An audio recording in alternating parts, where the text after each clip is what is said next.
Yes, I'm okay. Okay. And Sorry about that. once I left, graduated, uh, that summer I was a lifeguard, started smoking, and that was that. The running was over uh, for about 10 years, and about 10 years later, decided I need to get back in shape, to give up smoking. I needed something to keep me off smoking, and running was the only thing I really knew. So I saw a little thing in the squib in the Washington Post about something called the DC Roadrunners, had races and tracked that down and decided to go, figuring that if I started doing that, maybe it would keep me from smoking and whatever. And that was the beginning. So, or the rebirth. And how active did you get with the DC Roadrunners? Once I started, running in their events, I was just doing the events. Then I kind of got tapped by Gar Williams, who was really great at kind of, corralling people into volunteering, and he had me start out doing parking cars at a high school cross country event that DC Roadrunners was uh, sponsoring, and just slowly got into the volunteer side as well as competing, and just moved on up. Eventually, had a couple of positions there, and then became vice president of the DC Roadrunners.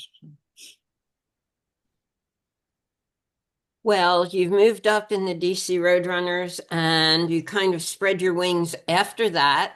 Uh, did you have any interaction at that time with Fred LeBeau? Did you know much about the New York Roadrunners?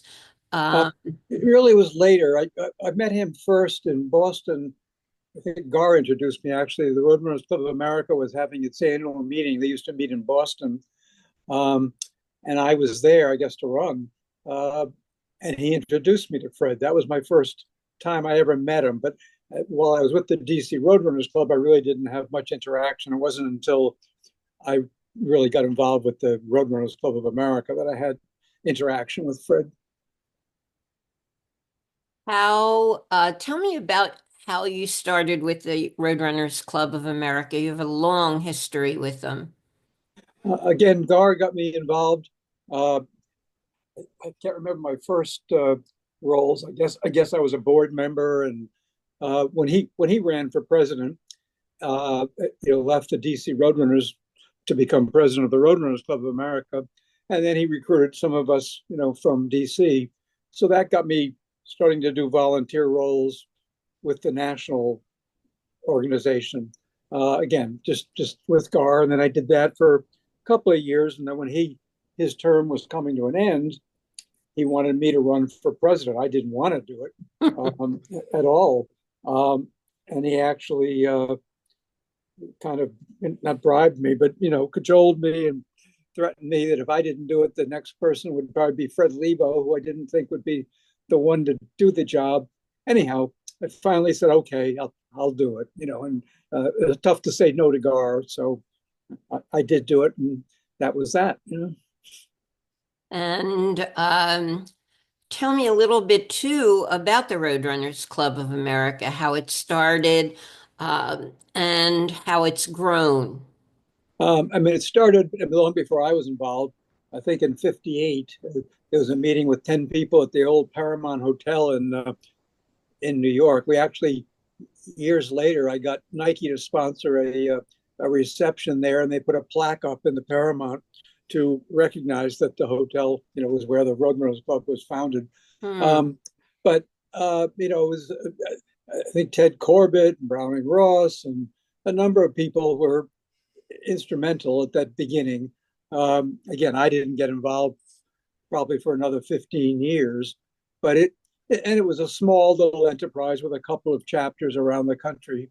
But it was, doing things that the AAU, which was the governing body, was not doing, and really promoting running and promoting, treating women as equals, and was really in the forefront of that kind of thing. absolutely. I think RRCA has done so much for women and women's running. And you talked a little bit about the AAU and what it was like back then and how they looked at women. and about running races within the AAU and their stringent rules. Can you talk a little bit about that, the history of that? Well, in those days, I mean, they actually restricted what distances women could run. They weren't supposed to run, I think, more than a half mile, and I mean, it was just crazy things. The Roadrunners Club of America, or at least, or DC, certainly ignored that. And if a woman wanted to run one of our races, they were welcome to run, even though it was against the AAU rules. The AAU eventually, I think, saw the light to some extent, or just because they were being ignored. But the AAU was just an impediment. They were never really helpful, in terms of promoting the sport. They obviously put the Olympic teams together, things like that. They did some championships and stuff like that. And even at the local level, they were. I would have a lot of run-ins with them when I was with the DC Roadrunners Club because again, they were just standing in the way of progress. Mm. That is true. I remember the story about Browning Ross trying to sell running shoes in the trunk of his car, and he was stopped because it was against AAU rules. And when he invited a young woman to run in one of his races, he was censured by the AAU, and she wasn't allowed to compete, but he let her anyway. They were very, very restrictive, and after AAU, was the Athletics Congress. Was that a whole lot different? It was an improvement, but it certainly was an improvement. And for a while, we actually, a bunch of us got involved with it because we thought we could do something with the men's long distance running committee. And we did do some good things, but then the bureaucracy kind of took over, and we realized that we were bumping our heads against a wall. One of the Rhodes Scholar program, which now is a very successful program in the Roadrunners Club, Yes. started at TAC. We started it there with the men's long distance running committee, but then TAC wanted to change the rules instead of what we were doing, which was to give money to promising developing athletes. They wanted to give money to already elite athletes who didn't Uh, need the money, and so we pretty quickly folded it out of there. And 2 weeks later, had it in the Roadrunners Club of America. Just started a Rhodes Scholar program. So. Yeah. and that was important. And now we have USATF, which, what are your feelings on that? How much better is it than the old organizations? Well, it's certainly better than the AAU, but it's not. It's still. I don't think it's got that it does that much to promote long distance running. Really, I mean, I think the real promotion of long distance running is through some of the great races around the country, the great local clubs, and the Roadrunners Club of America. USATF is there, but it's certainly not instrumental in the promotion, in my mind, of long distance running. And that is absolutely where the RRCA shines and all of the clubs throughout the country. Your interactions with Ted Corbett, with Fred LeBeau, going back to when you were getting to know them through New York Roadrunners. Yeah, with Ted, most of my interaction in those days was probably written, or talking different things. Got to meet him a few times, but really was just trying to be helpful when I could, and just whatever. With Fred, I would see him and uh, be involved with him on a number of things. A lot of times we would lock horns because we were on opposite sides of some of the political battles. We wanted to bring prize money, for instance, above board and do away with the paying under the table money, which he did not want to do that. So that was one area. He also was against charities getting any money from running, which is another area we kind of clash sometimes. So he and I had I'd say a pleasant, reasonably pleasant relationship, but we were politically often in a different place. He would call me sometimes. I always knew when he called me that there was something he wanted. He would start out just being, very friendly, and then I would wait for the ask. And sometimes sometimes I could give him what he wanted. Other times I'd have to say, no, I'm not okay with that. Interesting. But yeah, that was Fred. We talked about the RRCA and what they've done for women. How about getting the marathon, 5K, and 10K into the Olympics?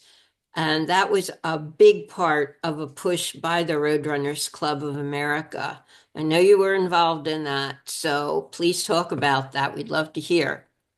Yeah, there were a couple of groups, the Roadrunners Club of America, and people in the Roadrunners Club of America were very supportive of that.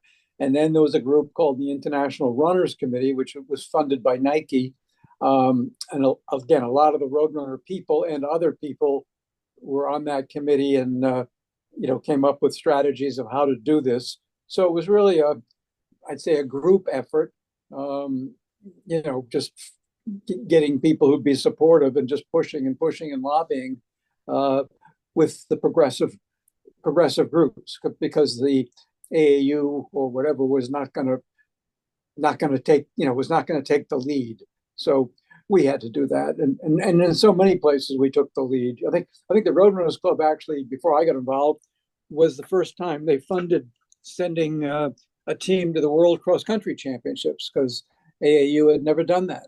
So it's road running was just not on their track and field was what they were really interested in Right. until the boom and they saw money. Exactly. Yes. Money talks. What are your uh, opinions of having regional road running publications they started? I mean, we're not talking necessarily about Runner's World, but going way back. Um, Yeah, well, the regional publications, again, prior to the internet and all that sort of stuff, all those publications were so critical to knowing what was going on, both competitively and just politically. And so there were great, Runner's Gazette, Yankee Runner, Race right. South. You could go down the list. They were really, very important and very, very devoured by those of us. Again, this is before the boom. Just kind of really loved reading about it, not only about our own area, but trying to see what was going on in another area. That is very true. I know that personally with Runner's Gazette. Grassroots running this is what runners used back then when there was nothing else. They used the calendars, they check results, and I am grateful to all of those people who have put out regional running publications and still are. Yeah. It's still important. Um, It was also the way you figured out where you wanted to go. You look at the ads and right. find a race that might be an interesting trip to take. And that was how you found out about it. And that's another way we made friends with people all over the country. Yeah. People from other areas would run our local races, and we would go to other areas and run theirs. And of course, RRCA had races all over the country with member clubs, and it was like a small town. We all knew each other and worked together. Yeah. I know you have been involved with running, but are you a fan of track and field? I mean, I enjoy track and field, and certainly going to track meets. I'm more of a fan of road running, but I'm a casual fan of track and field, I guess I would Hmm. say. Well, that I think a lot of us are. I'm a diehard, but I also love road running. Have you attended any track meets in the recent past?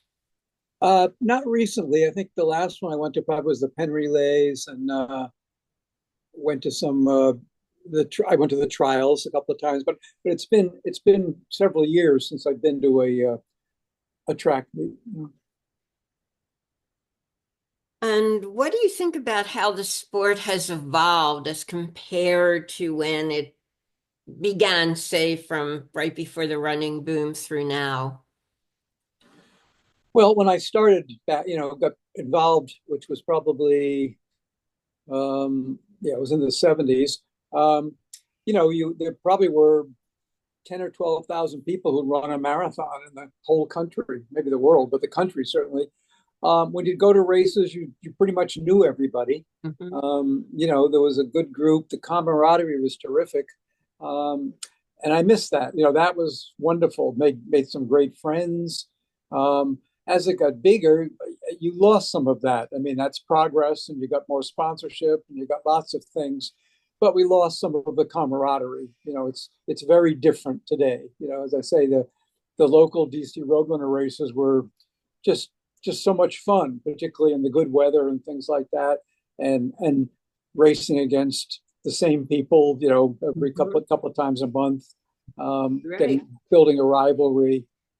So again, things began to grow, and we had some growing pains along the way, trying to figure out technology and things like that. But so there's certainly a lot of pluses, and certainly it benefited elite athletes who could make a living out of it, which they couldn't back then. Um, and race directors getting paid. I mean, so there's a lot of pluses to things, but it's different. It's very different now. Do you think it's better or just different?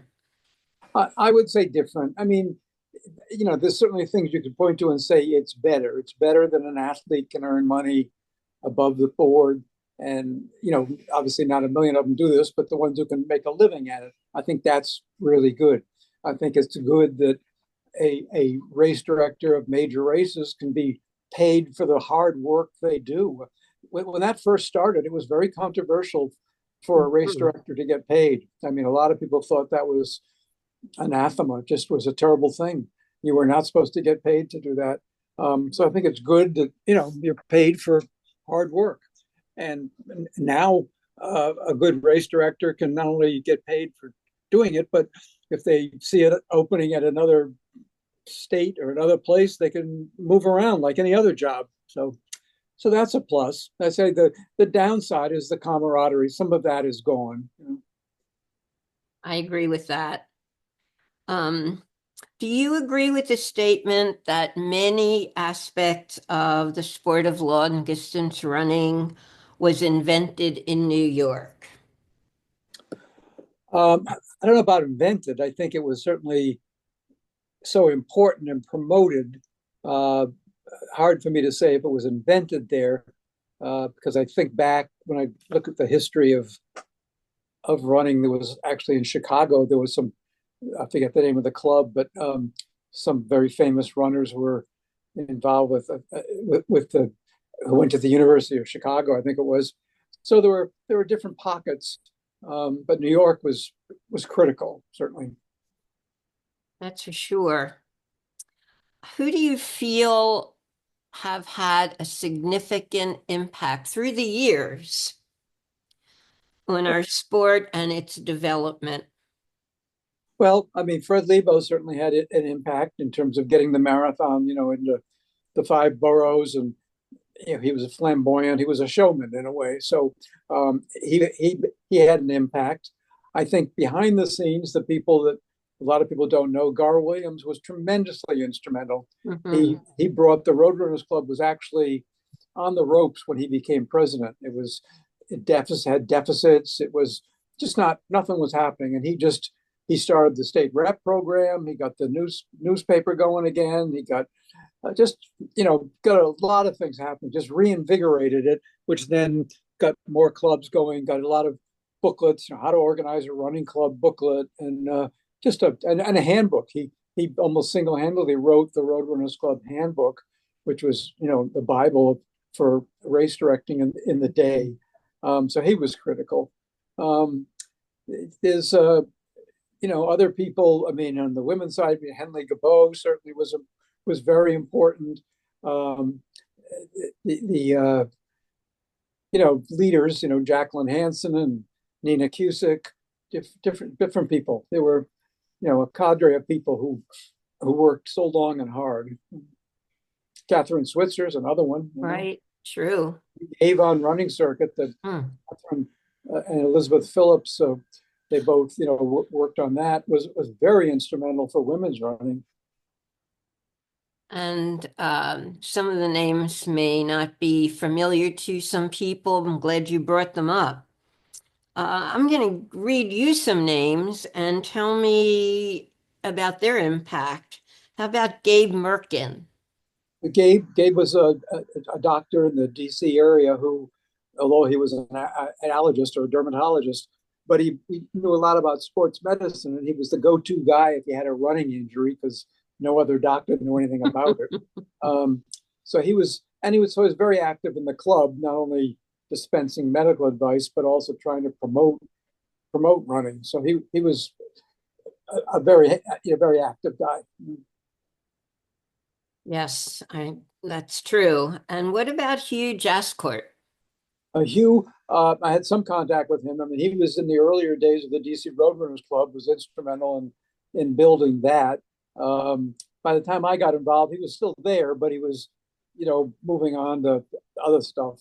But he was, from what I could tell, extremely instrumental in the growth of or the development of the DC Roadrunners Club. Do you know Ed and Pete League? Is that I met name? Pete League, did not know him well at all. Okay. Browning Ross. How many? Browning, unfortunately, I never met him. I mean, we had contact, and obviously he was a legend, but we never actually met. We corresponded, but I never got to meet him. But I just know, his again. There's another person who was so instrumental, and his Mhm. long distance log that we put out was another publication that was eagerly awaited by, those of us in the sport. That is true. And Tom Osler. Yep. Tom, I also did not meet, but again, I know Gar and a lot of the other people had worked a lot with him. So, but I didn't know him personally. Ed Ayers. But Ed, yeah, Ed knew him because Ed was one of the founders of Running Times, um, which was important in the growth of the sport and journalism for running.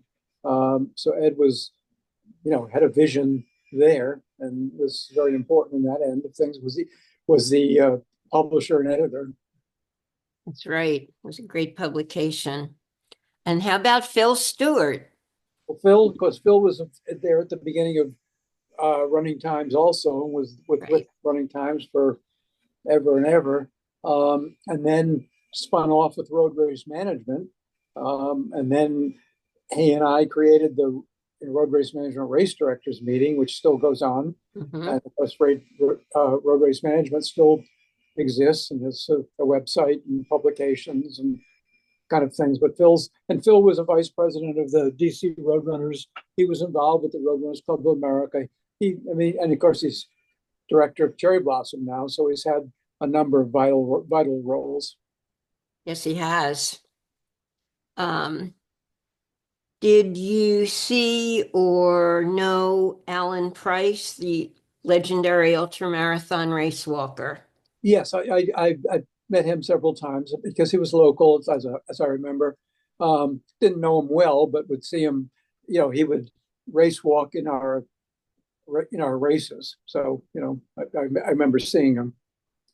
He's considered the greatest ultra distance race walker ever. How about Jared Beads? Nope, did not know him. Okay. He was the African American who held the Guinness Book of Records for having the longest nonstop run of 121.5 miles in 22 hours and 27 minutes.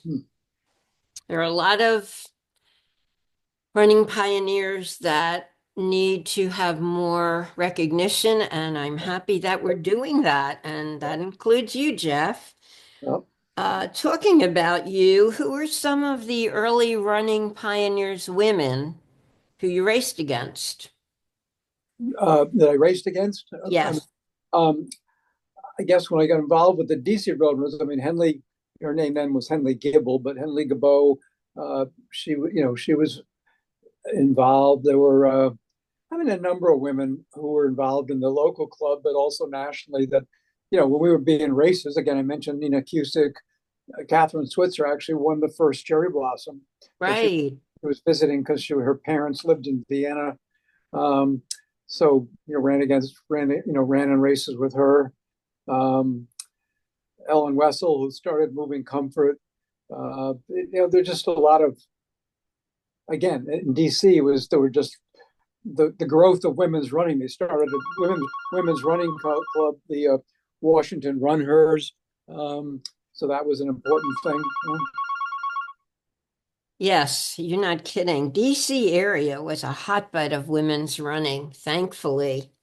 It blazed a trail. It Yeah. really did. Are there stories that you'd like to share about any runners who have influenced you and stories that you might have about them?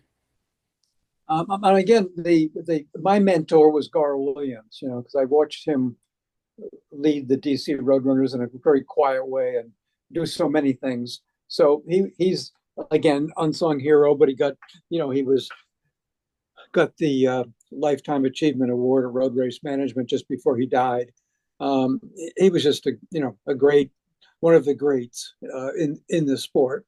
So I guess he was one I would really I really looked up to him. I mean, he could have succeeded in anything. His managerial abilities and his leadership were just terrific. And that's a name that not everybody knows, so it's good to hear all of this. It really is. Any stories about your running um, adventures that you'd like to share?